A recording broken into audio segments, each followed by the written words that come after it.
এই জিরো ব্রিজের উপর রয়েছে ক্যাফেটেরিয়া, বসার জায়গা রয়েছে। এটা হচ্ছে ঘাট নাম্বার 2। এই 1 বা 2 নম্বর ঘাট থেকেই ডাল লেক শুরু। আমি আজ সন্ধেবেলা একটু সময় পেয়ে চলে এসেছি এই লাল চকে। এই হচ্ছে কাশ্মীরি কাওয়া, এর মধ্যে নানান ড্রাই ফ্রুট রয়েছে।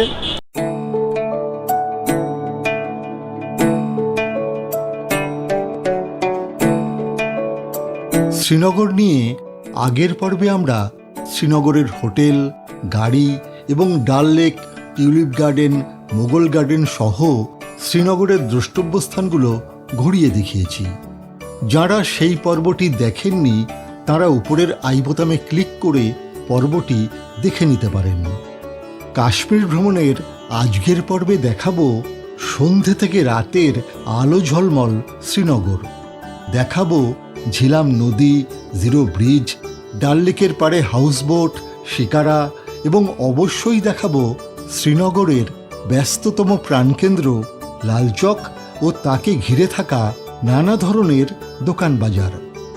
আসুন তবে সংক্ষিপ্ত কিন্তু আকর্ষণীয় এই পর্বটা শুরু করা যাক।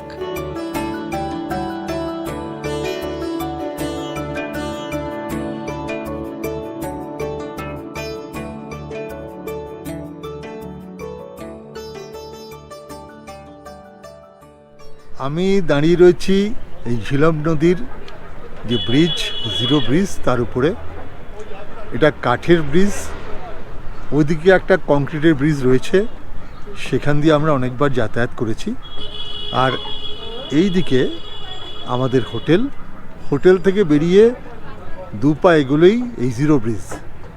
এখন সন্ধে হচ্ছে, আকাশে রঙের খেলা, খুব সুন্দর লাগছে।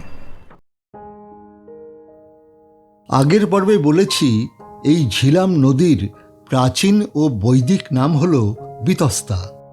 এই নদী পীর পাঞ্জাল পর্বতমালার পাদদেশে অবস্থিত ভেরিনাগ ঝর্ণা থেকে উৎপন্ন হয়ে কাশ্মীরের মধ্যে দিয়ে প্রবাহিত হওয়ার পর পাকিস্তানে প্রবেশ করে ও চেনাব নদীর সাথে মিলিত হয়। এই নদীগুলি সিন্ধু নদের অন্যতম উপনদী।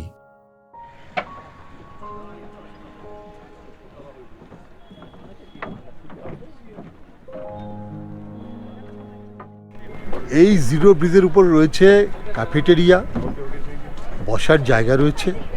এখানে 1 কাপ কফি নিয়ে বসে বসে এখন আমি সূর্যাস্ত দেখব। কাঠ দ্বারা নির্মিত এই জিরো ব্রিজ একটি পায়ে চলা ব্রিজ, যা ঝিলাম নদীর উত্তর তীরের সোনওয়ার এলাকাকে দক্ষিণ তীরের রাজবাগের সাথে যুক্ত করেছে। 1950-এর দশকের শেষের দিকে পথচারী ও যানবাহন চলাচলের জন্য সেতুটি নির্মিত হয়। তবে এর দুর্বল কাঠামোর জন্য 1980 সালে এর উপর দিয়ে ভারী যান চলাচল বন্ধ করে দেওয়া হয়। পরবর্তীকালে 2012 সালে সেতুটিকে মেরামত করা হয়। এই ব্রিজ ঝিলাম নদীর উপর নির্মিত শ্রীনগরের প্রথম সেতু। শূন্য থেকে শুরু হওয়া এই ব্রিজকে তাই বলা হয় জিরো ব্রিজ। এটা ব্ল্যাক কফি, একদম কড়া, মানে এটাই আমার ফেভারিট কফি। খেতে খেতে এখন সূর্যাস্ত দেখব। কাশ্মীরি নারী পুরুষ এই ব্রিজ দিয়ে আসা যাওয়া করছেন, হেঁটে যাচ্ছেন। কিছু পর্যটকও রয়েছেন, আলো জ্বলে উঠছে দিকে দিকে। এই জায়গাটা কিছুক্ষণ বসে চলে যাব ডাল লেকের ধারে।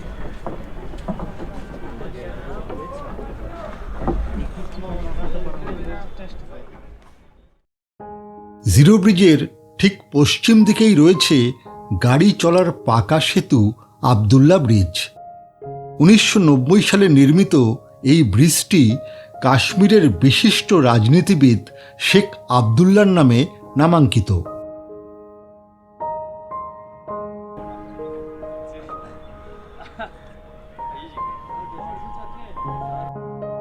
আবদুল্লা ব্রিজ পেরিয়ে যে আকাশ, সেখানে এখন অস্তরাগের খেলা। সেই অস্তসূর্যের পেলব আলো গায়ে মেখে দলে দলে কাশ্মীরি নারী পুরুষ এই জিরো ব্রিজ পারাপার করছেন। গুটিকয় পর্যটকও হয়তোবা রয়েছেন আধো ছায়াতে মিশে থাকা সেই দলে।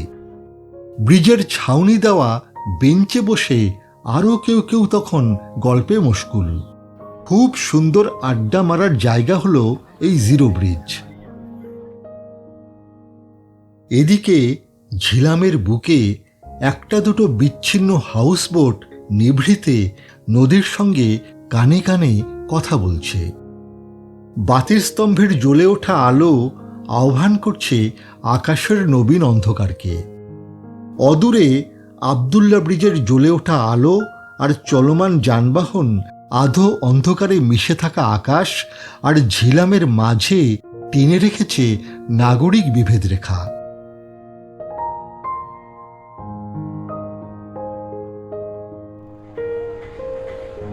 জিরো ব্রিজের উপর এমন একটা অনির্বচনীয় সন্ধ্যা কাটানোর স্মৃতি মনের মণিকোঠায় পুরে নিয়ে এবার আমরা এগোতে লাগলাম ডাল লেকের দিকে।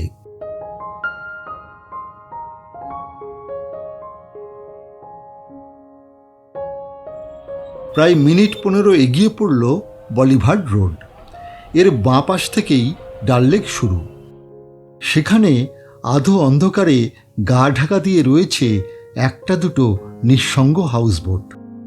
সেসব পেরিয়ে আরও বেশ খানিকটা এগিয়ে আমরা পৌঁছে গেলাম ঘাট নাম্বার 2 এর সামনে। এটা হচ্ছে ঘাট নাম্বার 2। এই 1 বা 2 নম্বর ঘাট থেকেই ডাল লেক শুরু। এই জায়গাটা সরু, কিন্তু এখানে অনেক হাউসবোট শিকারা সব ভর্তি, আর আলো জ্বলে উঠেছে। প্রত্যেকটা হাউসবোটে আলো, অত্যন্ত সুন্দর লাগছে। এখানে কিছুক্ষণ বসবো, খাবো দাবো, ঘুরবো, আর আপনাদের সাথে সেই ভিডিও আমি শেয়ার করব। ঘাট নাম্বার 2 এ লাগানো রয়েছে সারি সারি রং বেরঙের শিকারা। তাদের ঠিক পেছনেই আলো ঝলমল হাউসবোটের লাইন। সন্ধে থেকে রাত্রি পর্যন্ত ডাল লেকের পাড়ে বসে এই হাউসবোট আর শিকারার রূপ দেখেই অনেকটা সময় কাটিয়ে দেওয়া যায়। কিন্তু আমাদের হাতে আপাতত খুব বেশি সময় নেই। তাছাড়া খিদেও কিছুটা পেয়েছে। তাই রাস্তার ওপারে একটা রেস্টুরেন্টে ঢুকে অল্প কিছু খেয়ে নিলাম।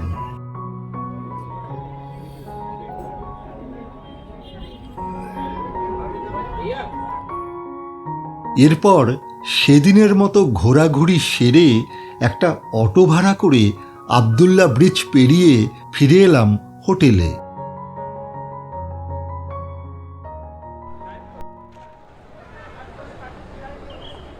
তারপর আরও একদিন সন্ধ্যের দিকে সময় পেয়ে চলে এলাম শ্রীনগরের প্রাণকেন্দ্র লালচকে। আমি আজ সন্ধেবেলা একটু সময় পেয়ে চলে এসেছি এই লালচকে। এই লালচক জায়গাটা একদম কলকাতা স্প্ল্যানেডের মতো। এই টাওয়ারকে ঘিরে রয়েছে প্রচুর দোকানপাট, বাজারহাট, কেনাকাটা করা, খাওয়া দাওয়া, সব কিছুর জন্য আদর্শ হচ্ছে এই লালচক। এছাড়া এখানে প্রচুর বেঞ্চ রয়েছে, এখানে বসে সন্ধেবেলাটা কাটাতে ভীষণ ভালো লাগে। চলুন আপনাদেরকে একটু ঘুরিয়ে দেখিয়ে দিই জায়গাটা। লালচক হলো একটি ঐতিহাসিক জায়গা। বিংশ শতাব্দীর প্রথমার্ধে রুশ বিপ্লব দ্বারা অনুপ্রাণিত বামপন্থী কর্মীরা মহারাজা হরি সিংয়ের বিরুদ্ধে লড়াই করার জন্য চত্বরটির নামকরণ করেছিলেন লালচক। পরবর্তীকালে 1948 সালে ভারতের স্বাধীনতার বেশ কিছু পরে ভারতের প্রথম প্রধানমন্ত্রী জওহরলাল নেহেরু এখানেই ভারতের জাতীয় পতাকা উত্তোলন করেন। জায়গাটি দীর্ঘকাল যাবৎ রাজনৈতিক সভার স্থান হিসেবে ব্যবহৃত হয়ে আসছে। 1980 সালে বাজাজ ইলেকট্রিক্যাল লালচকের কেন্দ্রস্থলে একটি ক্লক টাওয়ার নির্মাণ করেন, যা জায়গাটির আকর্ষণ ও সৌন্দর্য অনেক গুণ বাড়িয়ে দিয়েছে।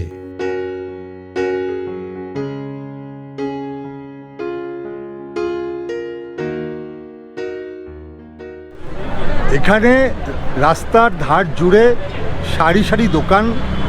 আপনি কাশ্মীরি শাল পাবেন, কাশ্মীরি ফিরেন পাবেন, বিভিন্ন ধরনের সোয়েটার পাবেন, মাফলার পাবেন, জ্যাকেট পাবেন, টুপি পাবেন। তবে এরা দাম অনেকটাই বেশি বলে, একটু দামাদামি করবেন।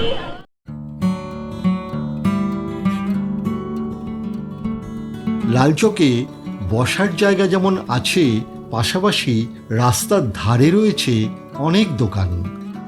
জায়গাটি শ্রীনগরের অন্যতম একটি ব্যবসায়িক কেন্দ্র।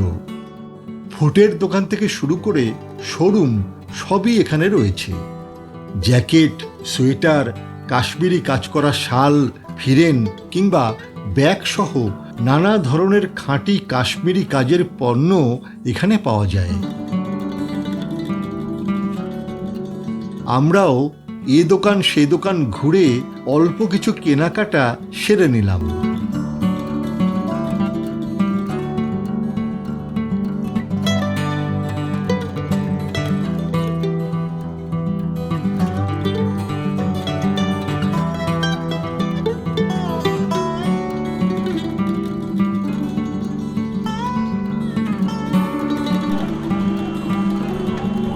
কেনাকাটা সেরে এক জায়গায় রাস্তার ধারে কাশ্মীরি কাওয়ার দিকে নজর পড়ল। বিভিন্ন উপাদান দেওয়া কাশ্মীরের এই গ্রিন টি আমি ডাল লেকে শিকারা চড়তে চড়তে খেয়েছি ও আগের এপিসোডে দেখিয়েছি।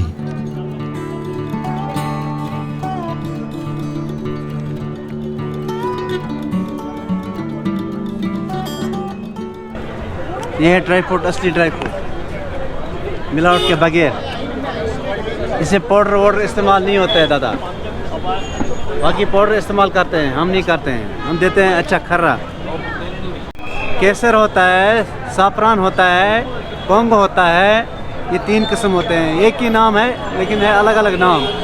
और होता है दालचीनी होता है, शौंठ होता है, अदरक होता है, काज़बान होता है, लौंग इलायची होता है, अदरक होता है, सौंफ होता है। बहुत सारे गुण होते हैं इसमें। এই হচ্ছে কাশ্মীরি কাওয়া। এর মধ্যে নানান ড্রাই ফ্রুট রয়েছে।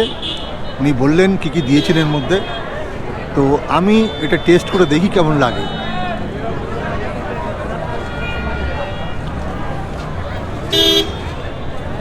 ভালোই লাগছে, খারাপ নয়, বেশ মানে ড্রাই ফ্রুট আছে এর মধ্যে।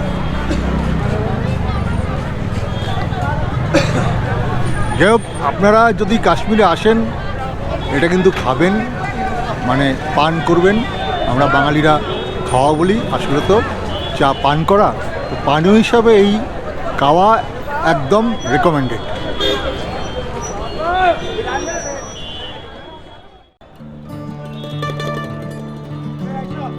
কাশ্মীরি কাওয়া খেয়ে আরও বেশ খানিকটা সময় লালচকে ঘুরে নিয়ে 200 টাকায় একটা অটো ভাড়া করে আমরা হোটেলের দিকে ফিরে চললাম। লালচকে কাটানো এই সন্ধেটা ভীষণই ভালো লাগলো। রাতের শ্রীনগর পর্ব এইটুকুই। পর্বটি ভালো লাগলে একটা লাইক দিয়ে চ্যানেলটি সাবস্ক্রাইব করে সঙ্গে থাকুন ও আপনার মূল্যবান মতামত নিচের কমেন্ট বক্সে লিখে জানান। আগামী পর্বে দেখাবো বরফের রাজ্য সোনমার্গ। পর্বটি দেখতে ভুলবেন না। আজ এখানেই শেষ করছি। সকলে সুস্থ থাকুন এবং অবশ্যই ভালো থাকুন।